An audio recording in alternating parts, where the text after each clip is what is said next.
अच्छा तो नहीं लगता, लेकिन किसी को जर्ब पड़े वो मेरे बाएं हाथ से पड़े या दाएं हाथ से, उससे क्या फर्क पड़ता है।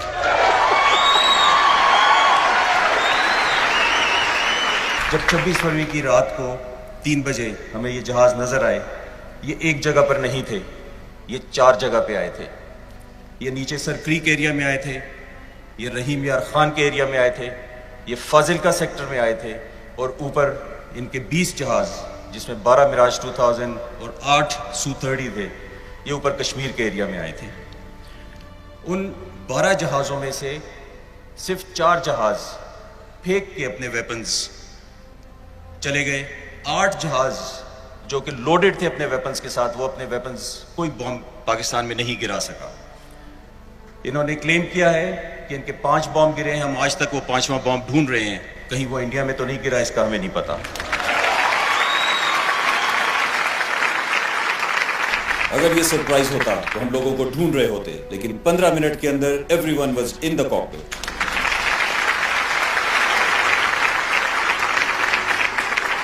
इतनी देर में हमें पता चला कि कुछ दरख्त और कुछ कव्वे शायद हमारे तबाह हुए हैं।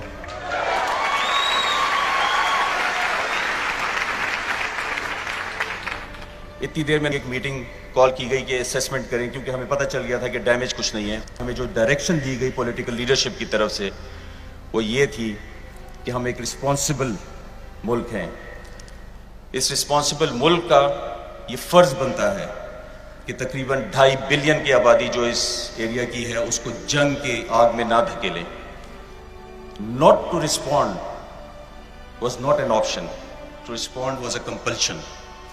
ये कंपल्शन थी हमारे ऊपर कि हमने जवाब देना है। सिर्फ किस तरीके का जवाब देना है, सिर्फ उसकी डिटेल्स को हमने डिस्कस किया, और हमें कहा गया कि आप अपने अहदाफ से थोड़ा सा दूर बम फेंकें, ताकि कोई इतना नुकसान ना हो कि जिस इलेक्टोरल रिटॉरिक के लिए मिलिट्री इंस्ट्रूमेंट को इस्तेमाल किया गया, वो मजबूरी बन जाए कि उसको एस्केलेट किया जाए। हमने उसकी प्लानिंग की। सारा दिन 26 का इंडियन एयरफोर्स हमारा इंतज़ार करती रही। सारी रात 26 की इंडियन एयरफोर्स हमारा इंतज़ार करती रही। हमने अपना चॉइस का टाइम चूज़ किया। इंडियन एयरफोर्स को बहुत हजीमत का सामना था, सिवाय उनके अपने मीडिया में, कि उन्होंने 20 जहाज़ आप लेकर आते हैं, उसमें से सिर्फ 4 बॉम्ब फेंक सकते हैं और उसमें से एक भी टारगेट पे नहीं गिरता। Speaks of an unprofessional air force.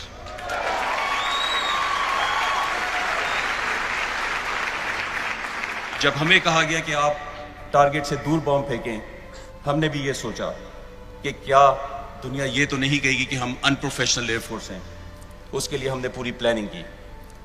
हमने अपने हथियार ऐसे चुने कि जिससे हमारे पास पूरी तस्वीर आई उस बॉम्ब की, पूरी जहाँ तक उसको गाइड किया गया और जहाँ पे उसको इम्पैक्ट किया गया, उसकी पूरी तस्वीर हमारे पास आई, ताकि ये तारीख में एक हकीकत रहे, दुनिया को पता हो कि Pakistan air force is capable, they will not miss their targets. मैं आज इस मौके का फायदा लेते हुए आपको उसका एक प्रूफ दिखाता हूँ। ये पहले हमने नहीं दिखाया कभी, लेकिन आज ये ज़रूरी है कि ये प्रूफ दिखाया जाए, ताकि दुनिया को ये समझ हो कि हम अपने हदफ को अच्छी तरह निशाना बना सकते हैं। जो इंडियन एनालिस्ट्स हैं, अगर ये वो बात सुने, वो अपने हर टॉक शो में ये कहते हैं कि पाकिस्तानी एयरफोर्स आई थी और उनके टारगेट्स मिस हुए, या उनकी एयरफोर्स ने हमें टारगेट मिस करने पे मजबूर किया। आज की ये वीडियो उन सबको बता देगी कि we were fully capable of hitting our targets, but जो पॉलिटिकल डायरेक्शन थी और जो सैनिटी थी, जो इस रीजन की स्टेबिलिटी के लिए सैनिटी थी, only that was a reason we intentionally did not destroy the target. जब हमें पता चला कि 4 बॉम्ब्स का इंपैक्ट हमें नजर आया है, 5वां इंडिया क्लेम कर रहा है, so we plan for 6 bombs to be hit on their targets. हमने 4 टारगेट लिए और उस पर 6 बॉम्ब गिराए। हर पायलट को पता था कि उसने किस जगह पे बॉम्ब गिराना है। एक और सवाल भी उठता है कि हमने कोई एक्शन किया जो कि उन्होंने हमारे सिविलियंस के खिलाफ किया था। हमने उनके मिलिट्री टारगेट्स को एंगेज किया। हमने मिलिट्री टारगेट्स इसलिए एंगेज किए कि ये इंडियन मिलिट्री थी जिन्होंने पाकिस्तान की सॉवरेंटी को चैलेंज किया था, और उस नैरेटिव की ज़रूर तरदीद करेंगे कि पाकिस्तान एयरफोर्स ने मिस किए हैं अपने टारगेट। हमने अपने पॉलिटिकल ऑब्जेक्टिव के हिसाब से अपने टारगेट अचीव किए। सर यहीं पे एक सवाल आता है कि वहां पे प्रोपेगेंडा किया गया कि जो उनका तैयारा गिराया गया है वो हमारे एक F-16 ने गिराया है। तो सर ये बताइएगा कि ये F-16 था, JF-17 था, मिराज था, ये क्या था? अच्छा तो नहीं लगता, लेकिन किसी को जर्ब पड़े वो मेरे बाएं हाथ से पड़े या दाएं हाथ से, उससे क्या फर्क पड़ता है?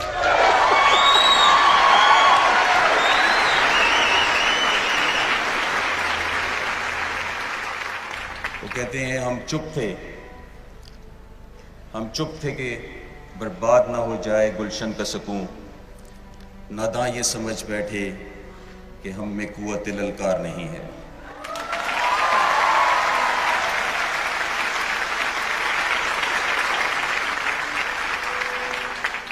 एक और झूठ जो उनका था, उन्होंने पाकिस्तान का एक जहाज अभिनंदन ने गिराया, जिसके लिए उसको शायद तमगा दिया या शायद किसी और चीज के लिए दिया, मुझे नहीं पता। मिसाइल इस वक्त हमने अपने पास रखे हुए हैं, कोई इंडिपेंडेंट एनालिस्ट इसको आके देखना चाहे तो they are available with us.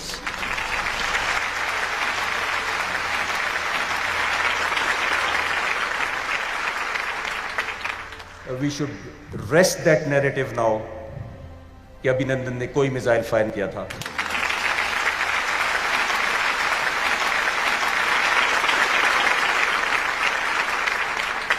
Sir एक आपसे सवाल पूछना चाहूंगी, इस पूरे ऑपरेशन में जहां हम आपके हौसले देखते हैं, पूरी कौम का हौसला, पूरी कौम पाक फिजाई के साथ खड़ी थी, पूरी कौम की दुआएं हमारे पाक फिजाई के जवानों के साथ थी, इस पूरे ऑपरेशन में आपकी कोई ऐसी ख्वाहिश जो अधूरी रह गई हो? ख्वाहिश जरूर थी, एयर स्टाफ की भी। हमने हमेशा इसी किस्म के मार्के के लिए तैयारी की थी, हमेशा जब हम इनकी उम्रों के होते थे, जवान होते थे। अफसोस ये था कि हम कॉकपिट में नहीं थे और हम डेस्क के ऊपर थे, ये ख्वाहिश थी। Thank you.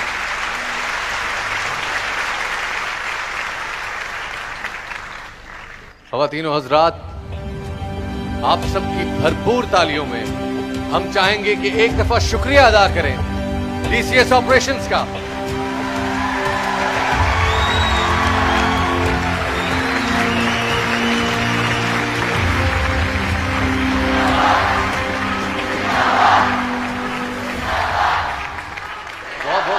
A martial Haseeb Paracha साहब, आज हमें यह मौका देने का कि हम आज पूरी दुनिया के सामने सर फख्र से बुलंद करके कह सकते हैं कि हमारे पास हमारे दिफा के लिए, हमारी निगहबानी के लिए पाक फिजाइया मौजूद है।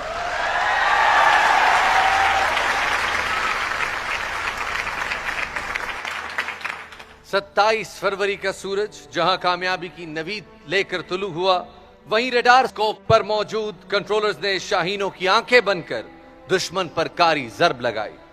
इस रुदात को सराहने के लिए दावत देना चाहूंगा सितारा बसालत पाने वाले ग्रुप कैप्टन राना इलियास को।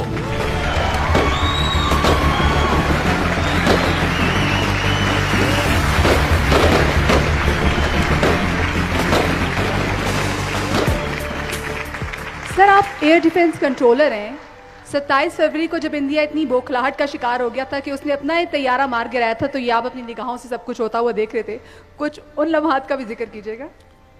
जी बिल्कुल, हम वो लम्हात देख भी रहे थे अपने रडार स्कोप पे और एंजॉय भी कर रहे थे। इंडियन एयर फोर्स में उस वक्त जो पैनिक और जो फॉग ऑफ वॉर थी, our action which was so swift and which was so comprehensive that they thought that हमने उनके एयर बेसिस पर हमला कर दिया है। और इसी बौखलाहट में जो उनका अपना हेलीकॉप्टर आ रहा था, उसे पाकिस्तान एयरफोर्स का जहाज समझ के उन्होंने अपने ही सरफेस टू एयर मिसाइल से उस हेलीकॉप्टर को श्रीनगर के करीब तबाह कर दिया।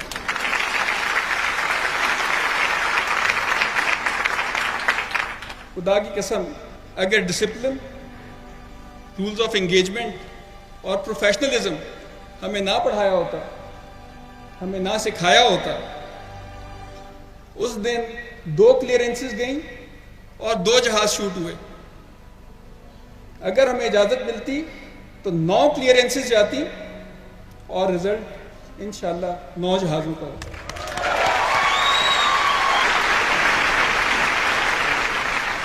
और जो उस कंट्रोलर ने अपने फॉर्मेशन मेंबर को लूज करने के बाद अवार्ड लिया, उस पर मैं सिर्फ इतना कहूँगा, ए तायरे लाहूती, उस रिस्क से मौत अच्छी जिस रिस्क से आती हो परवाज में कोताही। ख़वातीन और हज़रात, ग्रुप कैप्टन राना इलियास साहब। मैं आपको बताता चलूं कि इन जानिसारों ने दुश्मन के एक महफूज अस्करी ठिकानों को अपने निशाने पर रखा। वलवला अंगेज वाक़े की तफसीलात बताने के लिए हम स्टेज पर दावत देंगे तमगा जुर्रत हासिल करने वाले ग्रुप कैप्टन फ़हीम खान को।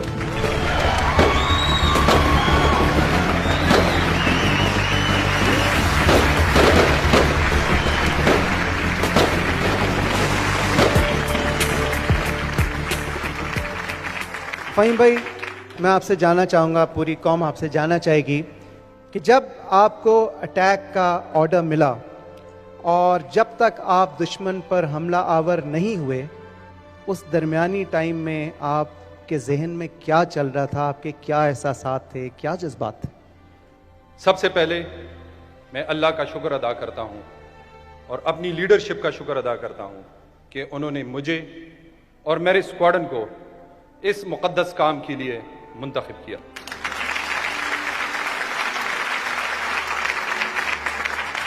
हमने मिशन की ब्रीफिंग की और इन डेप्थ एनालिसिस किया। जब प्लानिंग हो गई, अब एक आखिरी चीज़ रहती थी और वो थी कि हम अल्लाह से मदद मांगे। हमारी पूरी टीम जो स्क्वाडन वाले थे सब इकट्ठे हो गए।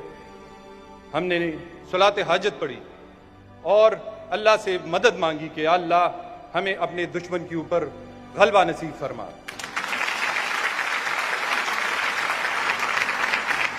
और फिर आप लोगों ने 27 तारीख को देखा कि किस तरह हमने दुश्मन के ऊपर हमला किया।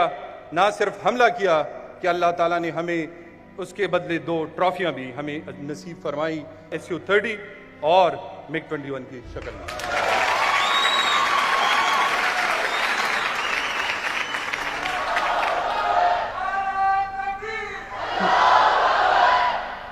फ़हीम साहब, हमने सबने वो फुटेज अभी देखी, ये आपके सामने बराह रास्त थी और यकीनन जब दुश्मन का इतना अहम हदफ आपके सामने हो, जोश और वलवला अपनी पीक पर हो, तो कभी आपके जहन से गुजरा कि उसी असल ठिकाने पे जिसका सबसे बड़ा इम्पैक्ट हो सकता है, सबसे बड़ा नुकसान हो सकता है दुश्मन को, उसी पे निशाना दाग दिया जाए? बड़ा अच्छा सवाल आपने किया है। अब मैं ये कहूँगा कि आपने मेरी दिल की बात कही है। उस वक़्त हमें अंदाज़ा था कि वहाँ पे कौन कौन मौजूद है। दिल तो बड़ा किया कि इनको एक ही दफ़ा निशाना बनाएं और इनको निस्त नाबूद करें, लेकिन हमारी ट्रेनिंग ऐसी हुई है कि हमने ऑर्डर्स को फॉलो करना है। और मैं ये अपने दुश्मनों को बता देना चाहता हूँ कि तुम्हें नहीं पता कि तुमने किस कौम को ललकारा है।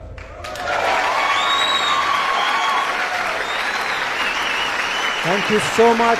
बहुत सारी तालियां हमारे इस hero group captain Fahim Khan के लिए। बहुत बहुत शुक्रिया फ़हीम भाई आपका। Thank you so much, you have made us all proud.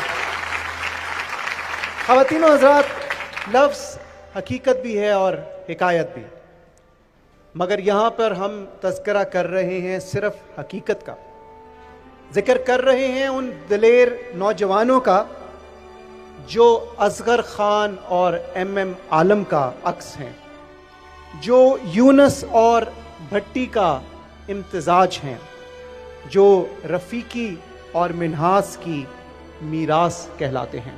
ख़वातीन और हज़रात, चीते का जिगर रखने वाले उन दिलेर हवाबाजों का इस्तकबाल जो इस अजीम कारनामे के शायाने शान ही कीजिएगा। आपकी भरपूर तालियों में इस्तकबाल कीजिए अभिनंदन का जहाज मार गिराकर सितारा जुर्रत पाने वाले विंग कमांडर नुमान अली खान और Su-30 जैसा जदीद तरीन तैयारा गिराकर तमगा जुर्रत पाने वाले स्क्वाड्रन लीडर हसन सिद्दीकी का।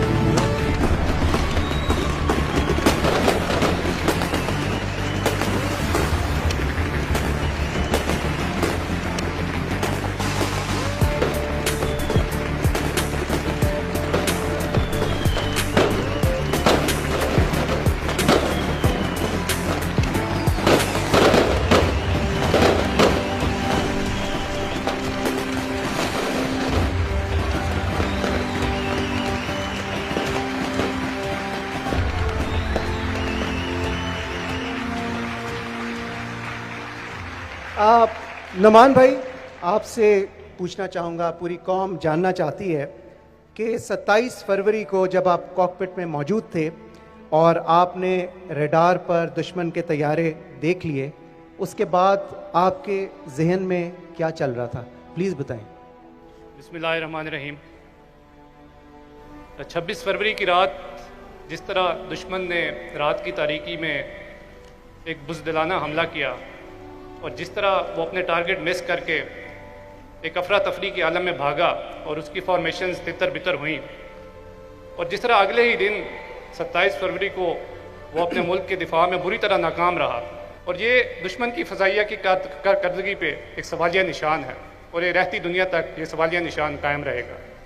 26 फरवरी को जो उनकी प्लानिंग थी और 27 फरवरी को जो हमने किया, उसमें बड़ा फ़र्क था। वो आए रात के अंधेरे में, अपने टारगेट मिस किए और अफरा तफरी के आलम में भाग गए। उसके जवाब में हमने क्या किया? हम गए, हमने उनके जो हमारे इंटेंडेड टारगेट्स थे उनको तबाह किया, और उसके बाद हम वहाँ खड़े हो गए to challenge their air defence कि see we are here, just come and see what is Pakistan air force. अल्हम्दुलिल्लाह हमने उनको बताया कि पाकिस्तानी कौम और पाकिस्तान एयरफोर्स क्या चीज़ है।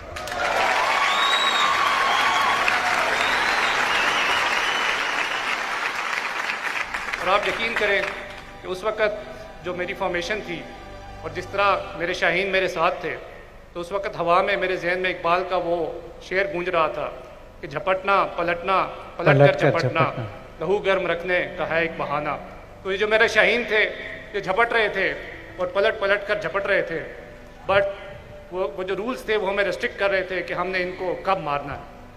तो जैसे ही उनकी एक फॉर्मेशन ने LOC को हमारी तरफ क्रॉस किया, तो आप यकीन करें कि उस जहाज़ के LOC क्रॉस करने में और मेरा मिसाइल जहाज़ से निकलने में एक लम्हे की भी देर नहीं थी। सुभान अल्लाह। हमारी दुआ है कि आपके शाहीन इसी तरह झपटते रहें और झपट कर पलटते रहें। स्कॉन लीडर हसन सिद्दीकी, तमगाए जुर्रत, माशाल्लाह। हसन, मैं जानना चाहूँगा कि ये जो सारी फॉर्मेशन है ये लीड कर रहे थे नुमान भाई और आप भी इसका हिस्सा थे, तो पूरी कौम ये जानना चाहती है कि जब आप दुश्मन पर हमला आवर हुए तो आपके क्या एहसासात, एक यंग ब्राइट एनर्जेटिक गर्म खून वाले ऑफिसर के क्या जज्बात थे? While answering this question of yours, I can recall one of the legendary M.M. Alam साहब's interview on a similar question. He said कि ये जज्बात, एहसासात, एक्साइटमेंट किसी भी फाइटर पायलट के उस वक्त पीछे रह जाते हैं जब वो महाज में एंटर होता है।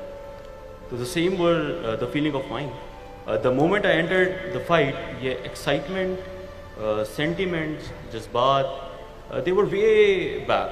The only thing on my mind was मेरा दुश्मन, मेरे मुल्क की सालमियत और मेरी कौम का वक़ार। तो जब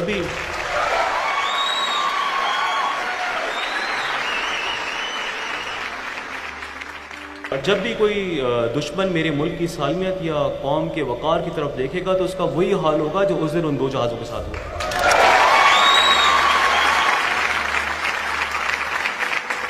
दोबारा भी अगर किसी ने मेरे मुल्क की तरफ देखने की कोशिश की तो जो डैमेज हम आपको देंगे, you won't be able to measure the extent of it. सब अच्छी तरह देख लें, हमारे मुल्क के खिलाफ जो भी आंख उठाएगा वो बहुत अच्छी तरह देख ले कि ऐसे जवान यहाँ पे मौजूद हैं। जो एयरफोर्सेस की एम्प्लॉयमेंट है और जो हम मॉडर्न एयर पावर की एम्प्लॉयमेंट की बात करते हैं, तो it's not a matter of chance. ये ऐसे नहीं है कि आप जहाज़ उठाएं और लेके चल पड़ें और जाके दुश्मन पे अटैक करें। It needs a great deal of planning. तो दुश्मन की जो बेसिक गलती थी वो यही थी कि ना ही उसको अपनी वीकनेसेस का पता था और ना ही उसको हमारी स्ट्रेंथ्स का पता था। तो they did a basic mistake, they challenge the wrong nation. और मैं आपको आज इस चीज़ का यकीन दिलाता हूँ कि पाकिस्तान एयरफोर्स नेशन का प्राइड थी, आज भी है, and it will remain pride of the nation. इंशाल्लाह, इंशाल्लाह। स्कॉन लीडर हसन सिद्दीकी, आपको इस वक्त बहुत से यंगस्टर्स आइडियलाइज करते हैं, माशाल्लाह you are a real hero. मैं जानना चाहूँगा आप यंगस्टर्स के लिए क्या कहना चाहेंगे? For the youngsters, those who are holding weapon in their hand or flying the aircraft or sailing the seas, यही वो लोग नहीं हैं जो पाकिस्तान की लिए खिदमत कर रहे हैं या उसकी हिफाजत कर रहे हैं. Everyone who is doing his job to the max in any capacity is serving our nation and serving Pakistan. So keep on doing that. And for the nation, sleep tight. We are awake. Subhanallah. Sleep tight. Pakistan Air Force is awake. बहुत बहुत शुक्रिया squadron leader Hasan Siddiqui, तमगाए जुरत, wing commander Noman, सितारा जुरत. Thank you very much. You are real heroes. We are proud of you. हमें इतनी खुशी है कि हम अल्फाज में बयान नहीं कर सकते.